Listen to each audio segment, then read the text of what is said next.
Assalamualaikum sahabat.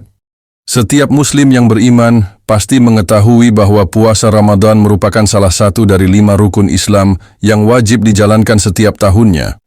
Ibadah ini bukan sekadar menahan lapar dan dahaga, tetapi juga merupakan bentuk penyucian jiwa dan peningkatan ketakwaan kepada Allah. Namun, tahukah Anda bahwa tata cara puasa Ramadan yang kita kenal sekarang tidak selalu seperti ini? Di masa awal Islam, aturan berpuasa memiliki beberapa perbedaan signifikan dibandingkan dengan yang kita jalankan saat ini.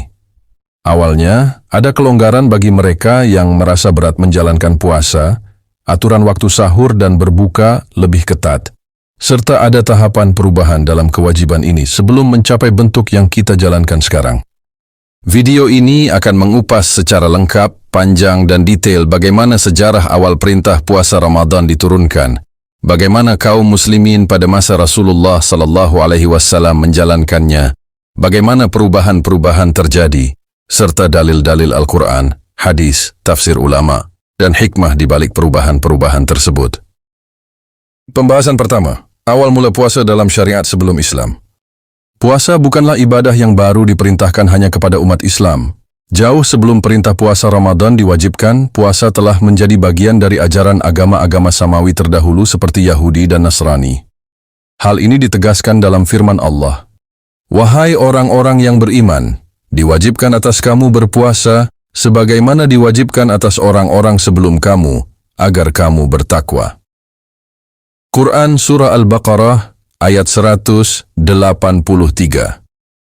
Ayat ini menunjukkan bahwa umat terdahulu juga telah diwajibkan untuk berpuasa sebagai sarana meningkatkan ketakwaan mereka kepada Allah. Lalu bagaimana puasa dilakukan oleh umat-umat terdahulu? Yang pertama, puasa dalam tradisi Bani Israel, kaum Yahudi. Kaum Yahudi memiliki beberapa praktik puasa yang diwarisi dari Nabi Musa alaihissalam.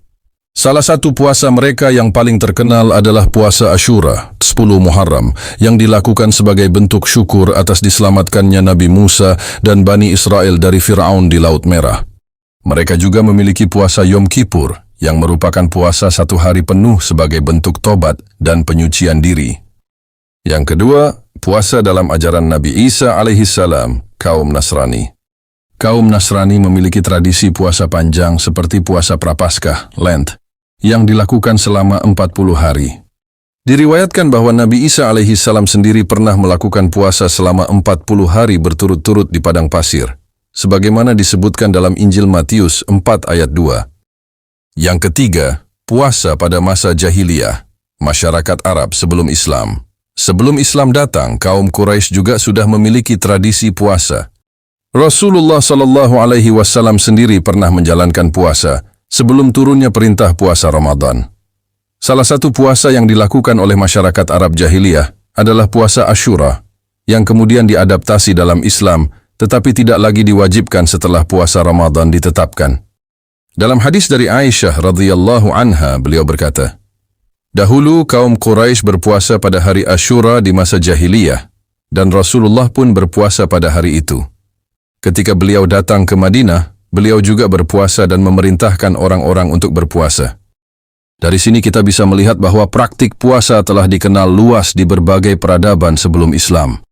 Islam kemudian datang dan menyempurnakan syariat puasa dengan mewajibkan puasa Ramadan bagi umat Islam. Lalu, kapan turunnya perintah puasa Ramadan? Perintah puasa Ramadan pertama kali diwajibkan pada tahun kedua Hijriah, ketika Rasulullah SAW dan para sahabat telah menetap di Madinah. Perintah ini terdapat dalam firman Allah. Bulan Ramadan adalah bulan yang di dalamnya diturunkan Al-Quran sebagai petunjuk bagi manusia, dan penjelasan mengenai petunjuk itu serta pembeda antara yang benar dan yang batil. Quran Surah Al-Baqarah ayat 185. Namun saat perintah ini pertama kali turun, tata cara pelaksanaannya masih berbeda dengan yang kita kenal sekarang. Berikut beberapa perbedaan utama. Yang pertama, puasa bersifat pilihan. Awalnya, kaum muslimin diberikan pilihan, apakah mereka mau berpuasa atau cukup membayar fidyah, memberi makan orang miskin sebagai gantinya. Hal ini disebutkan dalam surah Al-Baqarah ayat 184. Dan bagi orang yang mampu berpuasa, tetapi tidak melaksanakannya, wajib membayar fidyah, yaitu memberi makan orang miskin. Tetapi barang siapa dengan kerelaan hati mengerjakan kebaikan, maka itu lebih baik baginya. Dan berpuasa lebih baik bagimu jika kamu mengetahui. Namun, setelah beberapa waktu, aturan ini diubah, dan puasa menjadi kewajiban bagi semua muslim yang mampu, sementara fidyah hanya diperuntukkan bagi mereka yang benar-benar tidak mampu berpuasa, seperti orang tua renta dan orang sakit yang tidak bisa diharapkan sembuh. Yang kedua, waktu berbuka yang sangat terbatas. Pada awalnya, setelah berbuka puasa, seorang muslim hanya boleh makan dan minum sampai ia tertidur. Jika seseorang tertidur setelah berbuka, ia tidak boleh makan atau minum lagi hingga maghrib keesokan harinya. Diriwayatkan bahwa seorang sahabat Qais bin Sirmah pulang dari bekerja di ladang dalam keadaan sangat lapar. Ketika sampai di rumah, ia menunggu makanan disiapkan, tetapi karena terlalu lelah, ia tertidur sebelum sempat makan. Akibatnya, ia harus berpuasa selama 2 hari berturut-turut tanpa makanan yang membuatnya sangat lemas. Melihat hal ini, Allah menurunkan ayat yang mengubah aturan tersebut. Dan makan minumlah hingga terang bagimu benang putih dari benang hitam, yaitu fajar. Quran Surah Al-Baqarah ayat 187. Ayat ini memberikan keringanan, yaitu diperbolehkannya makan dan minum hingga waktu fajar tiba, yang akhirnya menjadi aturan puasa yang kita kenal sekarang. Lalu, apa perubahan puasa seperti sekarang ini? Seiring berjalannya waktu, Allah memberikan keringanan bagi umat Islam dengan mengubah aturan awal puasa yang sangat ketat menjadi lebih fleksibel dan sesuai dengan kemampuan manusia. Perubahan ini menunjukkan bahwa Islam adalah agama yang penuh rahmat dan memberikan kemudahan dalam beribadah. Perubahan pertama, puasa menjadi wajib bagi semua muslim yang mampu. Seperti telah dijelaskan sebelumnya, pada awalnya kaum muslimin diberi pilihan antara berpuasa atau membayar fidyah, memberi makan orang miskin. Namun, setelah beberapa waktu, Allah menghapus pilihan tersebut dan menjadikan puasa sebagai ibadah yang wajib bagi setiap muslim yang mampu.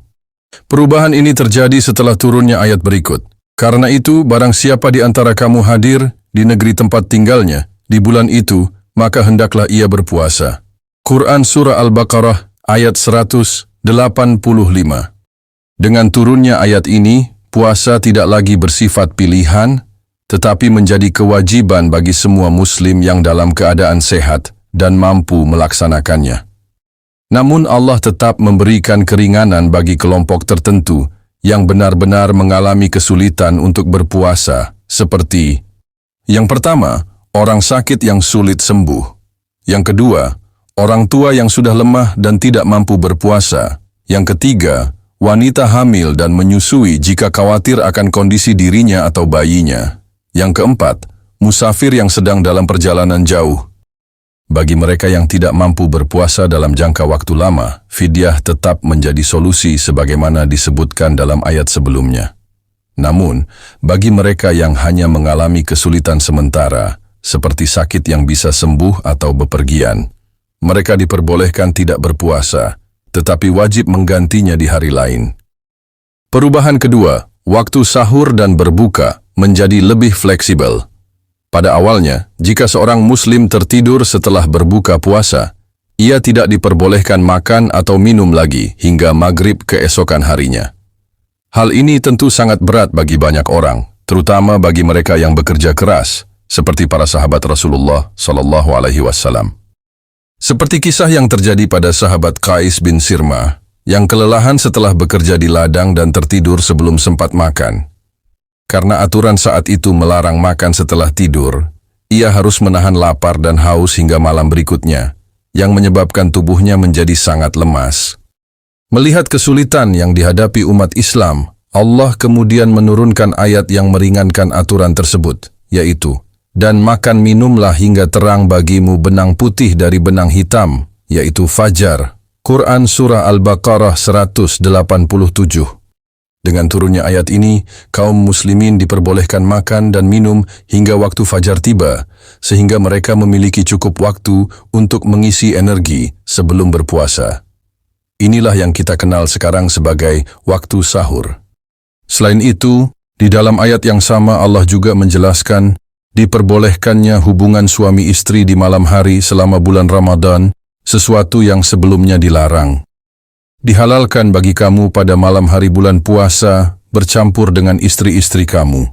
Mereka adalah pakaian bagimu, dan kamu pun adalah pakaian bagi mereka. Quran Surah Al-Baqarah ayat 187. Perubahan ketiga, puasa tidak lagi disertai larangan berbicara. Pada masa awal Islam, beberapa sahabat memahami bahwa puasa tidak hanya berarti menahan makan, minum, dan hawa nafsu, tetapi juga tidak berbicara sepanjang hari. Hal ini terjadi karena meniru praktik puasa yang dilakukan oleh Maryam binti Imran, ibu dari Nabi Isa alaihissalam, sebagaimana disebutkan dalam Al-Quran. Maka makan, minum, dan bersenang hatilah kamu. Jika kamu melihat seseorang, maka katakanlah, sesungguhnya aku telah bernazar berpuasa untuk Tuhan yang Maha Pemurah, maka aku tidak akan berbicara dengan siapapun pada hari ini. Quran Surah Maryam ayat 26. Namun Rasulullah SAW kemudian menjelaskan bahwa dalam Islam, puasa hanya mengharuskan seseorang menahan diri dari makan, minum, dan hawa nafsu, tetapi tidak mengharuskan diam sepanjang hari. Justru, Islam mengajarkan bahwa berbicara baik, berdakwah, dan berzikir adalah bagian dari ibadah puasa yang dianjurkan. Apa hikmah di balik perubahan dalam syariat puasa? Perubahan-perubahan dalam aturan puasa menunjukkan kasih sayang dan kebijaksanaan Allah dalam menetapkan syariatnya. Ada beberapa hikmah besar di balik perubahan tersebut. Yang pertama, Islam adalah agama yang penuh kemudahan. Allah tidak membebani hambanya dengan sesuatu yang di luar kemampuan mereka. Setiap perubahan dalam aturan puasa bertujuan untuk mempermudah umat Islam, bukan mempersulit. Yang kedua, ujian bagi keimanan secara bertahap. Pada awalnya, puasa tidak langsung diwajibkan, tetapi diberikan sebagai pilihan agar umat Islam bisa beradaptasi. Setelah kaum muslimin terbiasa, barulah puasa dijadikan kewajiban penuh dengan aturan yang lebih fleksibel. Yang ketiga, puasa mengajarkan disiplin dan kesabaran.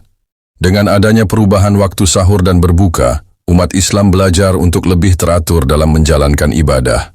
Mereka juga dilatih untuk bersabar dan tidak terburu-buru dalam mengambil keputusan. Yang keempat, puasa sebagai bentuk penyucian diri. Ibadah puasa tidak hanya sekadar menahan lapar dan dahaga, tetapi juga menahan diri dari perkataan dan perbuatan buruk. Puasa mengajarkan seorang muslim untuk lebih sadar terhadap tingkah laku dan hubungannya dengan Allah serta sesama manusia. Perintah puasa Ramadan tidak langsung turun dalam bentuk yang kita kenal sekarang, tetapi mengalami beberapa tahapan perubahan demi kebaikan umat Islam. Dari awalnya bersifat pilihan, hingga menjadi kewajiban, dari aturan yang ketat, hingga menjadi lebih fleksibel.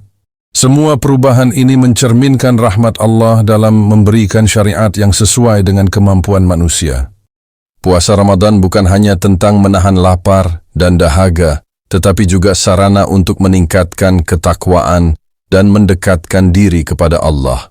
Oleh karena itu, kita harus menjalankannya dengan penuh kesadaran, keikhlasan, dan mengikuti sunnah Rasulullah SAW. Semoga kita semua dapat menjalankan ibadah puasa dengan sebaik-baiknya dan meraih derajat ketakwaan yang tinggi di sisi Allah.